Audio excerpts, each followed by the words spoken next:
Toxic. Let it bang.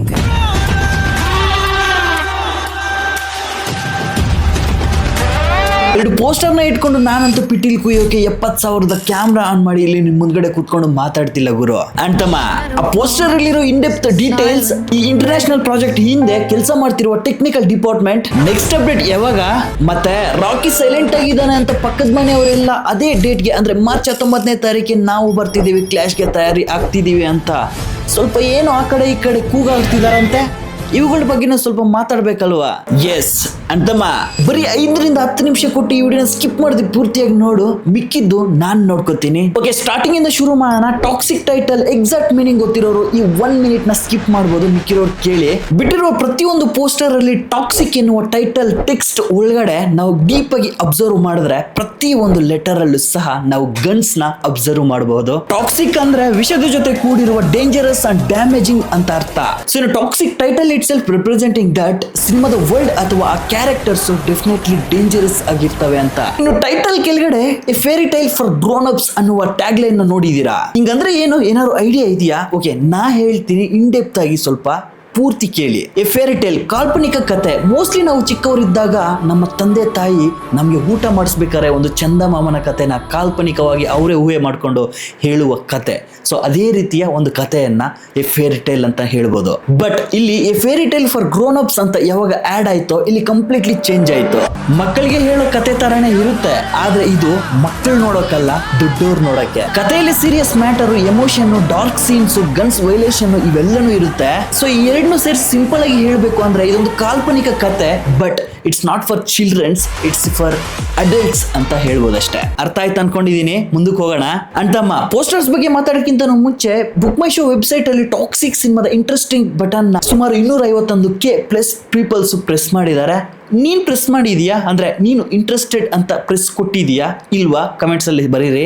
I think before releasing a movie it will reach around 1 million or 1.5 million ಅಂತ I guess. But ಅಷ್ಟು ಆಗುತ್ತಾ ಇಲ್ವಾ ಅನ್ನೋದನ್ನ ಸಹ comments ಅಲ್ಲಿ ಬರೀರಿ. Firstly the queen of the Toxic world, Nadia poster ಬಗ್ಗೆ ಮಾತಾಡುವ. ಕಿಯಾರಾ ಅಡ್ವಾನಿ ನಾದಿಯಾ ಎನ್ನುವ ಕ್ಯಾರೆಕ್ಟರ್ ನ ಪ್ಲೇ ಮಾಡ್ತಿದ್ದಾರೆ. As I seen in social media platforms, Nadia poster ಗೆ ಸಿಕ್ಕಂತ ರೆಸ್ಪಾನ್ಸ್ ಆ ಟ್ರೆಂಡಿಂಗ್ ರೀಸೆಂಟ್ ಇಯರ್ಸ್ ಅಲ್ಲಿ ಬೇರೆ ಯಾವುದೇ ತಮ್ಮ ಸಿನಿಮಾಗಳ ಪೋಸ್ಟರ್ಸ್ ಗೆ ಸಿಕ್ಕಿಲ್ಲ ಅಂತಾನೆ ಹೇಳ್ತೀನಿ. ಅಷ್ಟು trending the reason the brand toxic. Even Kiara ಪಾಪ ಸಹ ಪೋಸ್ಟರ್ ಡ್ರಾಪ್ ಆಗಿ ಜನರು ಕೊಟ್ಟಂತಹ ಪ್ರೀತಿ ರೆಸ್ಪಾನ್ಸ್ ನ ನೋಡಿ ಅವರ ಇನ್ಸ್ಟಾಗ್ರಾಮ್ ಸ್ಟೋರಿ ಒಂದು ಹಾಕಿದ್ರು. ಅದು ಡೀಟೇಲ್ ಆಗಿ ಹೇಳ್ತೀನಿ ಕೇಳಿ. ಸಿನಿಮಾದಲ್ಲಿ ಅವರು ಪ್ಲೇ ಮಾಡಿರುವ ನಾದಿಯಾ ಕ್ಯಾರೆಕ್ಟರ್ ಅವರ ಕೆರಿಯರ್ ಅಲ್ಲಿನೇ ಟಫೆಸ್ಟ್ ಕ್ಯಾರೆಕ್ಟರ್ ಅಂತೆ. ಈ ಪಾತ್ರಕ್ಕೆ ನನ್ನ ಫಿಸಿಕಲಿ, ಮೆಂಟಲಿ, ಎಮೋಷನಲಿ ಹೆಚ್ಚು ಎಫರ್ಟ್ಸ್ ಬೇಕಾಗಿತ್ತು. ಸುಮಾರು ತಿಂಗಳು ಕೆಲಸ ಮಾಡಿದ್ಮೇಲೆ ಈ ಫಸ್ಟ್ ಲುಕ್ ಪೋಸ್ಟರ್ ಡ್ರಾಪ್ ಆಗಿ ಇದಕ್ಕೆ ಸಿಕ್ತಿರೋ ರೆಸ್ಪಾನ್ಸ್ ನೋಡಿ ತುಂಬಾನೇ ಖುಷಿ ಆಗ್ತಿದೆ ಅಂತ ಹಂಚಿಕೊಂಡಿದ್ದಾರೆ. ನಾವು coming to the poster quality and decoding. Nadia poster quality international standards ಅಲ್ಲಿ ಪೋಸ್ಟರ್ ನ ಕ್ರಿಯೇಟ್ ಮಾಡಿದ್ರೆ ಆಸ್ ವೆಲ್ ನೋಸ್ ದಟ್ ಗೋವಾದ 80s 90s ಪೀರಿಯಡ್ ನ ಸೆಟ್ಸ್ ಹಾಕಿ ಕ್ರಿಯೇಟ್ ಮಾಡಿ ಟಾಕ್ಸಿಕ್ ವರ್ಲ್ಡ್ ನ ಸಿನಿಮಾದಲ್ಲಿ ತೋರಿಸಿದ್ದಾರೆ ಅನ್ನುವಂತಹ ಮಾಹಿತಿಗಳು ಈಗಾಗಲೇ ಸಿಕ್ಕಿದಾವೆ ಕೆಲವೊಂದು ಕಡೆ. ಸೊ ಅಲ್ಲಿ ಈ circus and pub dance culture very famous. So ಈ ಪೋಸ್ಟರ್ ನ ಬ್ಯಾಕ್ ಗ್ರೌಂಡ್ ಅಲ್ಲಿ ಜೋಕರ್ ಶೇಡ್ಸ್ ಡ್ಯಾನ್ಸ್ ಆರ್ಟಿಸ್ಟ್ ನ ನೋಡಬಹುದು. ಅಂಡ್ ಈವನ್ ಅಂತಮ್ಮ ಆ ಪೋಸ್ಟರ್ ಬ್ಯಾಕ್ ಗ್ರೌಂಡ್ ಅಲ್ಲಿ ಆ ಆಂಬಿಯನ್ಸ್ ನ ಸ್ವಲ್ಪ ಡೀಪ್ ಆಗಿ ನೋಡ್ಬೇಕಾದ್ರೆ ಒಂದು ಬಿಗ್ಗೆಸ್ಟ್ ಪಬ್ ಅಥವಾ ಒಂದು ಬಿಗ್ಗೆಸ್ಟ್ ಸರ್ಕಸ್ ಸ್ಟೇಡಿಯಂ ಅಂತ ಅನಿಸ್ತಿದೆ. ಸೊ ನಾದಿಯಾ ಸರ್ಕಸ್ ಆರ್ಟಿಸ್ಟ್ ಅಥವಾ ಡ್ಯಾನ್ಸರ್ ಆಗಿರ್ಬೋದಾ? ಕಮೆಂಟ್ಸ್ ಅಲ್ಲಿ ನೀವು ಬರೀರಿ, ನಾನು ಅದನ್ನ ನೋಡ್ತೇನೆ. Comment to the Rocky 100 days counting blood bath poster. ಒಂದು ಬಾತ್ ಟಬ್ ಅಲ್ಲಿ ಅಥವಾ ಒಂದು ಚೇರ್ ಅಲ್ಲಿ ಒಂದು ಮದವೇರಿದ ಮಾನ್ಸ್ಟರ್ ಈಗ ತಾನೇ ತನ್ನ ಬೇಟೆಯನ್ನು ಮುಗಿಸಿ ಬಂದು ಕುಂತಿರುವ ಬ್ಯಾಕ್ ಸೈಡ್ ಶಾರ್ಟ್ ಪೋಸ್ಟರ್ ಇದು. ಯಪ್ಪ, ಆ ಬಾಡಿ ನೋಡ್ರೋ with a long hair style. 1 second ನನ್ಗೆ ನಿಜ ಗೇಮ್ ಆಫ್ ಥ್ರೋನ್ಸ್ ಅಲ್ಲಿ ಇರುವ ಕಾಲ್ ಡ್ರ್ಯಾಗನ್ ನೆನಪಾಗಿದ್ದು ಉಂಟು. Again not comparing any characters, but ನೆನಪಾಗಿದ್ದಂತೂ ಉಂಟು. ಬೆನ್ನಿನ ಮೇಲೆ ಟ್ಯಾಟೋ, ಮುಂದೆ ರೇಡಿಯೋ, ರೈಟ್ ಸೈಡ್ ಅಲ್ಲಿ ಬಟ್ಟೆ ಹಾಕುವ ಸ್ಟ್ಯಾಂಡ್ ಅಂತ ಅನಿಸ್ತಿದೆ. ಮದವೇರಿದ ಮಾನ್ಸ್ಟರ್ ಒಬ್ಬ.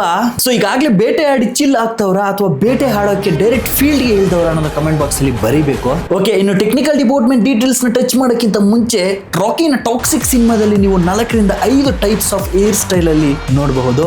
It's a exclusive news for you guys. ಅಂತಮ್ಮ ಜಾಸ್ತಿ ಹೇಳ್ತಿದ್ದೀನಾ ಹೆಂಗೆ? ಎನಿವೆ ಇನ್ನೂ ಒಂದು ಅಪ್ಡೇಟ್ ಲಾಸ್ಟ್ ಅಲ್ಲಿ ಹೇಳ್ತೀನಿ, ಸ್ಕಿಪ್ ಮಾಡಬೇಡಿ. ಈ ಪೋಸ್ಟರ್ ಅಲ್ಲಿ ಬಿಗ್ಗೆಸ್ಟ್ ಸರ್ಪ್ರೈಸ್ ರಿವೀಲ್ ಆಗಿರೋದು ಏನ್ ಗೊತ್ತಾ?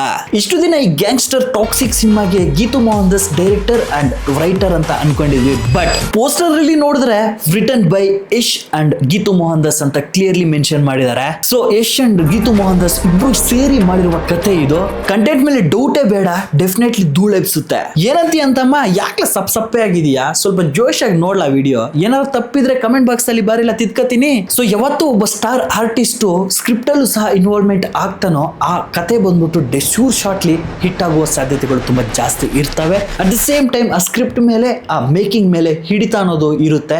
ಸೊ ಜಾಸ್ತಿನೂ ಮಾಡಕ್ ಹೋಗಲ್ಲ, ತುಂಬಾ ಕಡಿಮೆನೂ ಮಾಡಕ್ ಹೋಗಲ್ಲ. As A artist and as A director ಇನ್ನೂ ಒಂದು ಹೇಳ, ನಮ್ಮ ರಾಕಿನೇ ಈ ಸಿನಿಮಾದಲ್ಲಿ ಕೆಲವೊಂದು ಪೋರ್ಷನ್ಸ್ ನ ಆಕ್ಷನ್ ಕಟ್ ಸಹ ಹೇಳಿದ್ದಾರೆ. ಇದು ನಿಜಾನೇ, ಬಟ್ ಯಾರು ಹೇಳ್ಕೊತಿಲ್ಲ ಅಷ್ಟೇ. ಇನ್ನು ಮ್ಯೂಸಿಕ್ ನಮ್ಮ ರವಿ ಬಸ್ರೂರ್ ಸರ್ ಅವರು ಮಾಡ್ತಿರೋದು. ಈಗಾಗಲೇ ನಾನು ಸುಮಾರು ದಿನಗಳ ಹಿಂದೆನೆ ಹೇಳಿದ್ದೆ, ನಮ್ಮ ರವಿ ಬಸ್ರೂರ್ ಅವರು ಈ ಸಿನಿಮಾಗೆ ಮ್ಯೂಸಿಕ್ ಮಾಡ್ತಿದ್ದಾರೆ. ಇನ್ನು ಎಡಿಟರ್ ಉಜ್ವಲ್ ಕುಲಕರ್ಣಿ ಈಗಾಗಲೇ ಗೊತ್ತಿರುತ್ತೆ KGF ಚಾಪ್ಟರ್ 2 ಗೊತ್ತಲ್ವಾ, ಒಂದು ಕಾರ್ ಚೇಸಿಂಗ್ ಸೀಕ್ವೆನ್ಸ್ ಅಲ್ಲಿ ಯಾವ ರೀತಿ ಸ್ಕ್ರೀನ್ ನ ಬ್ಲಾಂಕ್ ಮಾಡಿದ ಎಫೆಕ್ಟ್ ತೋರಿಸಿದ್ರು ಅಂತ. ಸೊ ಶೂರ್ ಶಾಟ್ ಟಾಕ್ಸಿಕ್ ಸಿನಿಮಾದ ಎಡಿಟಿಂಗ್ ನೆಕ್ಸ್ಟ್ ಲೆವೆಲ್ ಅಲ್ಲಿ ಇರುತ್ತೆ ಅಂತ ನಂಬಿಕೆ ಅಂತೂ ಇದೆ. ಇನ್ನು ಸಿನಿಮಾಟೋಗ್ರಾಫರ್ ರಾಜೀವ್ ರವಿ ಅವರು ಮಾಡ್ತಿದ್ದಾರೆ. ಗೀತು ಮೋಹನ್ ದಾಸ್ ಅವರ ಹಸ್ಬೆಂಡ್ ಇವರು. ನಾ ಪೇರು ಸೂರ್ಯ ನಾ ಇಲ್ಲು ಇಂಡಿಯಾ ಅಂದ್ರೆ ಅಲ್ಲು ಅರ್ಜುನ್ ಅವರ ಈ ಸಿನಿಮಾದ ಸಿನಿಮಾಟೋಗ್ರಾಫರ್ ಸಹ ಇವರೇ ಆಗಿದ್ರು. ಸೊ ಇನ್ನಷ್ಟು ಇದೊಂದೇ ಸಿನಿಮಾ ಅಂತಲ್ಲ, ಸಾಕಷ್ಟು ಸಿನಿಮಾಗಳಿಗೆ ವರ್ಕ್ ಮಾಡಿದ್ದಾರೆ. ಸೊ ಈ ಒಂದು ಹೆಸರು ಪಟ್ ಅಂತ ನೆನಪಾಯ್ತು, ಅದನ್ನ ಹೇಳ್ತಾ ಇದ್ದೀನಿ. ಬಟ್ ಇವರು ಸಹ ಒಳ್ಳೆ ಟೆಕ್ನಿಕಲ್ ನಾಲೆಜ್ ಇರುವಂತಹ ಒಳ್ಳೆ ಟೆಕ್ನಿಷಿಯನ್ ಅಂದ್ರೆ ತಪ್ಪಾಗೋದಿಲ್ಲ. ಇನ್ನು ಆಕ್ಷನ್ ಸ್ಟಂಟ್ ಸಿನಿಮಾಟೋಗ್ರಾಫರ್ ಈಗಾಗಲೇ ಸಾಕಷ್ಟು ದಿನಗಳ ಹಿಂದೆನೆ ಗೊತ್ತಿದೆ, JJ Perry, iron man, fast and furious series 9, John Wick series, ಈ ರೀತಿಯ ಬಿಗ್ಗೆಸ್ಟ್ ಸಿನಿಮಾಗಳಾಗಿರುವಂತಹ ಸುಮಾರು ಸಿನಿಮಾಗಳಿಗೆ ಇವರು ಸ್ಟಂಟ್ ಕೊರಿಯೋಗ್ರಾಫರ್ ಆಗಿ ವರ್ಕ್ ಮಾಡಿದ್ದಾರೆ in Hollywood, at the same time Bollywood ಸಹ. ಇನ್ನು ಡ್ಯಾನ್ಸ್ ಕೊರಿಯೋಗ್ರಾಫರ್ ಆಗಿ ಗಣೇಶ್ ಆಚಾರ್ಯ ಅವರು ಮಾಡಿದ್ದಾರೆ ABCD ಪಾರ್ಟ್ 2 ಅಂಡ್ ಇನ್ನು ಪುಷ್ಪ 2 ಸಿನಿಮಾದಲ್ಲಿ ಸಹ ಒಂದು ಕೀ ಕೊರಿಯೋಗ್ರಾಫರ್ ಆಗಿ ವರ್ಕ್ ಮಾಡಿದ್ದಾರೆ. ಇನ್ನು ಸಾಕಷ್ಟು ಸಿನಿಮಾಗಳಿದಾವೆ, ಸಾಕು ಅನ್ಕೊಂತೀನಿ ಇವ್ರನ್ನ ರೆಪ್ರೆಸೆಂಟ್ ಮಾಡೋದಕ್ಕೆ ಈ ಸಿನಿಮಾಗಳು. ಇನ್ನು ಆರ್ಟ್ ಡೈರೆಕ್ಟರ್ ಆಗಿ ಮೋಹನ್ ಬಿ ಕೆರೆ ಅವರು ಮಾಡ್ತಿದ್ದಾರೆ. ಸೊ ಐ ಥಿಂಕ್ ಇಷ್ಟು ಮಾತ್ರ ಸಾಕು ಆಸ್ ಎ ಸಿನಿ ಲವರ್ ಆಗಿ ನೀವು ತಿಳ್ಕೊಬೇಕಾಗಿರುವ ಇನ್ಫಾರ್ಮೇಶನ್ ಅಬೌಟ್ ಟೆಕ್ನಿಷಿಯನ್ಸ್ ಅಂತ ನನಗೆ ಅನಿಸ್ತಿದೆ. ಇನ್ನು ಇನ್ ಡೆಪ್ತ್ ಆಗಿ ಏನಾದರೂ ನಿಮಗೆ ಬೇಕೇ ಬೇಕು ಅನ್ನೋದಾದ್ರೆ ಕಮೆಂಟ್ಸ್ ಅಲ್ಲಿ ತಿಳಿಸಿ, ಶ್ಯೂರ್ ಶಾರ್ಟ್ಲಿ ಅದು ಸಹ ಒಂದು ವಿಡಿಯೋ ಡೆಡಿಕೇಟೆಡ್ ಆಗಿ ಮಾಡ್ತೇನೆ. ಸೊ ಇನ್ನು ಲಾಸ್ಟ್ ಅಂಡ್ ಫೈನಲ್ ಟಾಕ್ಸಿಕ್ ಸಿನಿಮಾದ ರಿಲೀಸಿಂಗ್ ಕ್ಲಾಶಸ್ ಅಂಡ್ ಇನ್ನು ಲಾಸ್ಟ್ ಅಪ್ಡೇಟ್ ಬಗ್ಗೆ ಮಾತಾಡ್ಬಿಡುವ.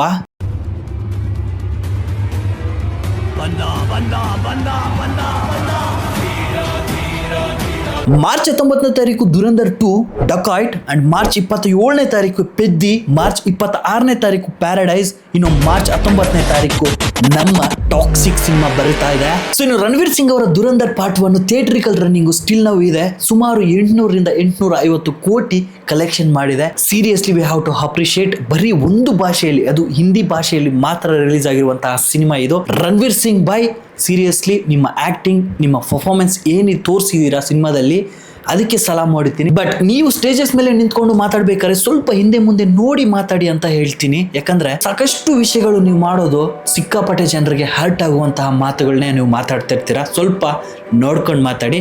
But performance too good man, too good, seriously ಹೇಳ್ತಾ ಇದ್ದೀನಿ, ಟೂ ಗುಡ್. ಅಂಡ್ ಇನ್ನು ದುರಂಧರ್ ಪಾರ್ಟ್ 2 ಸಿನಿಮಾ ಮಾರ್ಚ್ 19ನೇ ತಾರೀಕು ಬರ್ತಿದ್ದೀವಿ. ಇನ್ 5 ಲ್ಯಾಂಗ್ವೇಜಸ್ ಅನ್ನುವಂತಹ ಇನ್ಸೈಡ್ ಮಾಹಿತಿಗಳು ಬರ್ತಿದ್ದಾವೆ.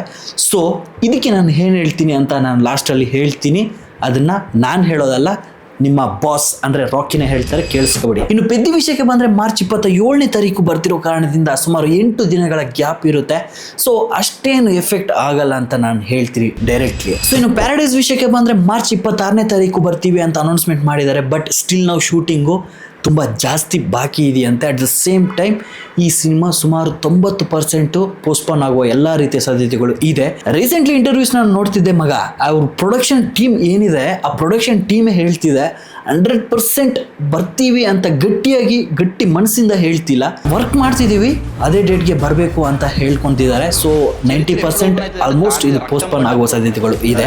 ಸೊ ಇನ್ನು ಡಕಾಯ್ಟ್ ವಿಷಯಕ್ಕೆ ಬಂದ್ರೆ ಅಡ್ವಿಶೇಷು ಅವರ ಈ ಸಿನಿಮಾ 2 ಭಾಷೆಗಳಲ್ಲಿ ರಿಲೀಸ್ ಆಗಕ್ಕೆ ತಯಾರಿ ಮಾಡಿದ್ದಾರೆ. ಒಂದು Hindi, at the same time ಇನ್ನು ತೆಲುಗು. ಸೊ ಅದೇ ಡೇಟ್ಗೆ ಬರ್ತಿದ್ದೀವಿ, ನೋ ಪ್ರಾಬ್ಲಮ್, ನಮ್ಗೇನು ಸಹ ಸಮಸ್ಯೆ ಇಲ್ಲ. It's A love story cinema ಅಂತ ರೀಸೆಂಟ್ ಪ್ರೆಸ್ ಮೀಟ್ ಅಲ್ಲಿ ನಾನು ನೋಡಿದ್ದೆ ಹೇಳ್ತಿರೋದನ್ನ. ಚೂರು ಪ್ರಾಕ್ಟಿಕಲಿ ಥಿಂಕ್ ಮಾಡಿ ಹೇಳೋದಾದ್ರೆ, ಯಾವುದೇ ಒಂದು ಬಿಗ್ ಪ್ರೊಡಕ್ಷನ್ ಟೀಮು ಇನ್ನೊಂದು ಬಿಗ್ ಸಿನಿಮಾ ಬರ್ತಿರ್ಬೇಕಾದ್ರೆ ಕ್ಲಾಶ್ ಅಂತೂ ಶ್ಯೂರ್ ಶಾರ್ಟ್ಲಿ ಮಾಡ್ಕೊಳ್ಳೋದಕ್ಕೆ ತಯಾರಿ ಇರೋದಿಲ್ಲ. ಬಟ್ ಅದನ್ನು ಮೀರಿ ಏನಾದರೂ ಅದೇ ಡೇಟ್ಗೆ ಬರ್ತಿದ್ದಾರೆ ಅಂದ್ರೆ ಕೇಳಿಸ್ಕೊಳ್ಳಿ, ನಾನು ಸಾಮಾನ್ಯವಾಗಿ ಯುದ್ಧ ತಪ್ಸಕ್ ಪ್ರಯತ್ನಿಸ್ತೀನಿ, ಆಗಿಲ್ಲ ಅಂದ್ರೆ ಗೆದ್ದೇ ಗೆಲ್ತೀನಿ. ಸೊ ಇನ್ನು ಫೈನಲ್ ಅಪ್ಡೇಟ್ ವಿಷಯಕ್ಕೆ ಬಂದ್ರೆ ಮಗ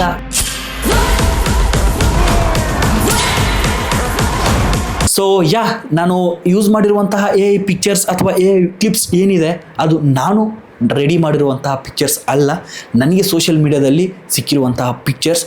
ನಾನು ಎಕ್ಸಾಕ್ಟ್ಲಿ ಅವರ ನೇಮ್ಸ್ನ ಮೆನ್ಷನ್ ಮಾಡಬೇಕು ಅಂತ ಮನಸ್ಫೂರ್ತಿಯಾಗೂ ಇದೆ ನನಗೆ. ಬಟ್ ಏನಂದ್ರೆ ಪ್ರಾಬ್ಲಮ್ಮು, ನಾನು ಅಲ್ಲಿ ಇಲ್ಲಿ ತಗೊಂಡಿರೋದ್ರಿಂದ ನನಗೆ ಗೊತ್ತಿಲ್ಲ ಯಾರು ಎಕ್ಸಾಕ್ಟ್ಲಿ ಮಾಡಿದ್ದಾರೆ ಏನು ಅಂತ. ಬಟ್ ಯಾರೆಲ್ಲ ಮಾಡಿದ್ದೀರಾ ಆ ವಿಡಿಯೋಸ್ನ ಸೀರಿಯಸ್ಲಿ ಹೇಳ್ತಾ ಇದ್ದೀನಿ, hats up to you guys. And if in case ನೀವೇ ಏನಾದರೂ ಆ ವಿಡಿಯೋಸ್ ಮಾಡಿದರೆ ದಯವಿಟ್ಟು ನನಗೆ ಕಮೆಂಟ್ ಬಾಕ್ಸಲ್ಲಿ ತಿಳಿಸಿ.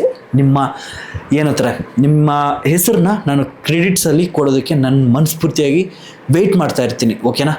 ಸೊ ನಾನು ಫೇರ್ ಯೂಸ್ಗೆ ಯೂಸ್ ಮಾಡ್ತಿದ್ದೀನಿ. ಇಫ್ ಏನಾದರೂ ಹರ್ಟ್ ಆದರೆ ದಯವಿಟ್ಟು ಹೇಳಿ, ಬೇಕಾದ್ರೆ ಅದನ್ನು ಸಹ ಕ್ಲಿಪ್ನ ಡಿಲೀಟ್ ಮಾಡ್ತೀನಿ. ಇದಾಗಿತ್ತು ವಿಡಿಯೋ. ಇಲ್ಲಿ ತನಕ ಎಷ್ಟು ಜನ ನೋಡ್ಕೊಬಂದಿದ್ದೀರಾ ನನಗೆ ಗೊತ್ತಿಲ್ಲ, ಬಟ್ ನೋಡ್ಕೊಬಂದಿರೋರ್ಗಂತೂ ನಾನು ಡಿಸಪಾಯಿಂಟ್ ಮಾಡಿಲ್ಲ ಅಂತ ನಾನು ವಿಡಿಯೋ ಮಾಡ್ತಿರ್ಬೇಕಾದ್ರೆ ನನಗೆ ಅನಿಸ್ತಿದೆ. ಬಟ್ ಗೊತ್ತಿಲ್ಲ, ಇಫ್ ಏನಾದರೂ ನಾನು ತಪ್ಪು ಮಾಡಿದರೆ ಅಥವಾ ತಪ್ಪು ಏನಾದರೂ ಮಾತಾಡಿದರೆ ದಯವಿಟ್ಟು ಕಮೆಂಟ್ ಬಾಕ್ಸ್ ಇದೆ ಅದಕ್ಕೆ ಅಂತ ಹೇಳಿದರೆ ಅದನ್ನು ಸಹ ತಿದ್ಕೊಳ್ಳುವಂತಹ ಮನಸ್ಸು ನನಗಿದೆ. ಸೊ ಇನ್ನೊಂದು ಬಿಗ್ಗೆಸ್ಟ್ ರಿಕ್ವೆಸ್ಟ್ ಏನಪ್ಪ ಅಂದರೆ 10,000 ಸಬ್ಸ್ಕ್ರೈಬರ್ಸ್ಗೆ ನಾವು ತುಂಬಾ ನಿಯರ್ ಇದ್ದೀವಿ. ಆದಷ್ಟು ಪುಷ್ ಮಾಡಿ ಈ ವಿಡಿಯೋನ. ಈ ಇಯರ್ ಎಂಡಿಂಗಲ್ಲಿ ಇದೊಂದೇ ಲಾಸ್ಟ್ ವಿಡಿಯೋ ಬರುತ್ತೆ ಅಂತ ಅನ್ಕೊತೀನಿ ಟಾಕ್ಸಿಕ್ ಸಿನಿಮಾದ ಬಗ್ಗೆ. ಗೊತ್ತಿಲ್ಲ, ಇಫ್ ಏನಾದರೂ ಬೇರೆ ಪೋಸ್ಟರ್ಸ್ ಏನಾದರೂ ಬಂದರೆ ಡೆಫಿನೆಟ್ಲಿ ಮಾಡ್ತೀನಿ ಅದ್ರ ಬಗ್ಗೆನೋ ಅಂತ ಹೇಳ್ತಾ. And sorry for the delay. Love you all. Next ವಿಡಿಯೋಲಿ ಸಿಗ್ತೀನಿ. ಅಪ್ಪ ಅಮ್ಮನ ಚೆನ್ನಾಗಿ ನೋಡ್ಕೊಳ್ಳಿ. ಸೊ ಆದಷ್ಟು ಸಬ್ಸ್ಕ್ರೈಬ್ ಮಾಡ್ಕೊಳ್ಳಿ ಬ್ರೋ. ಇವಾಗ ಟೈಮ್ ಎಷ್ಟು ಗೊತ್ತಾ?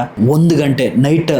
ನಾನು ಡೇಯಲ್ಲಿ ಕೆಲ್ಸಕ್ಕೆ ಹೋಗಿ ನೈಟಲ್ಲಿ 1 ಗಂಟೆಯಲ್ಲಿ ವಿಡಿಯೋ ಮಾಡ್ತಿದ್ದೀನಿ ಅಂದರೆ ಸೊ ಕಷ್ಟಪಡ್ತಿದ್ದೀನಿ ಬ್ರೋ. ಸೊ ಕಂಟೆಂಟ್ ಇಷ್ಟ ಆದರೆ ದಯವಿಟ್ಟು ಸ್ವಲ್ಪ ಸಪೋರ್ಟ್ ಮಾಡಿ ಅಂತ ಹೇಳ್ಕೊತೀನಿ ಅಷ್ಟೇ. ಇನ್ನೇನು ನಾನು ದುಡ್ಡು ಕೊಡಿ ಅಂತ ಕೇಳ್ತಿಲ್ಲ. ಸೊ ಸಿಗ್ತೀನಿ.